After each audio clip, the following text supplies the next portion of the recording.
Hello friends, எல்லோரும் எப்படி இருக்கீங்க? நான் ரொம்ப நல்லா இருக்கேன். நாங்கள் இருக்கிற ஊர் வந்து கன்னியாகுமரி. கன்னியாகுமரியில் எங்கே பார்த்தாலும் இந்த மாதிரி தான் பச்சை பசேன்னு புல்வெளிகளும் மலைகளும் பார்க்குறதுக்கே அந்த ஊர் சூப்பராக இருக்கும். இந்த சீன் கூட வந்து எங்கள் வீட்டுக்காரர் காலையில் வாக்கிங் போயிட்டு வரும்போது எடுத்திருக்காங்க. வயல்வெளியில் நிறைய வாத்துக்கள்லாம் மேய்ஞ்சிட்ருக்கு பாருங்களேன். இந்த மாதிரி இயற்கை காட்சிகள்லாம் எங்கேயாவது பார்த்தேன்னா அப்படியே எவ்வளோ நேரம் வேணாலும் நின்று ரசிச்சுட்டு பார்த்துக்கிட்டே இருப்பேன். அந்தளவுக்கு எனக்கு ரொம்ப பிடிக்கும். இந்த ஊருமே பார்த்தா ரொம்ப அப்படியே சுற்றி பார்க்குற அளவுக்கு நிறைய இடங்கள் இருக்குது. சூப்பராக இருக்கும் இடங்கள்லாம். ஆனால் நாங்கள் இது வரைக்கும் எந்த இடத்துக்கும் போய் சுற்றி பார்க்க போனதே கிடையாது.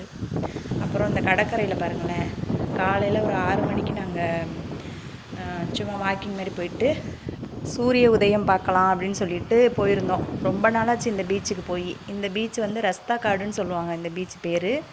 காலையில் போயிருந்தோம். அப்போ 6 மணிக்கு இந்த கடற்கரையில் வந்து 2 பேர் இந்த சங்குலாம் எடுப்பாங்கள்ல, கடலில் வந்து அப்படியே உள்நீச்சல் மாதிரி அடித்து சங்குலாம் எடுப்பாங்கள்ல, அந்த மாதிரி 2 பேர் எடுத்துகிட்டு இருந்தாங்க. அதே மாதிரி நிறையா கூட்டம். சுற்றி பார்க்குறதுக்கு சூப்பராக இருந்துச்சு. கடலில் வந்து அலைகளுமே நல்லா பெரிய பெரிய அலையாக வந்துச்சு. பார்க்குறதுக்கு நல்லா இருந்துச்சு. கன்னியாகுமரி வந்து 4 வருஷம் ஆக போகுது நாங்கள். ஆனால் இன்னுமே ஒரு டைம் கூட போய் திருவள்ளுவர் சிலையை பக்கத்தில் பார்த்ததும் கிடையாது. விவேகானந்தர் மண்டபத்துக்கும் போனது கிடையாது. எனக்கு இந்த மாதிரி இடங்கள்லாம் சுற்றி பார்க்க ரொம்ப பிடிக்கும். ஆனால் என்னன்னே தெரியல, இந்த கன்னியாகுமரி வந்ததுலேருந்து எங்கேயுமே வெளியில் வந்து வீட்டில் கிளம்ப தான் சொல்லுவாங்க. எனக்கு அந்தளவுக்கு வெளியில் கிளம்பி போகிறதுக்கு இன்ட்ரெஸ்ட்டே வராது. எங்கேயாவது நாங்கள் பக்கத்தில் ஏதாவது வேலையாக வேறு ஊருக்கு போகும்போது பைக்கில் போவோம், காரில் போவோம்.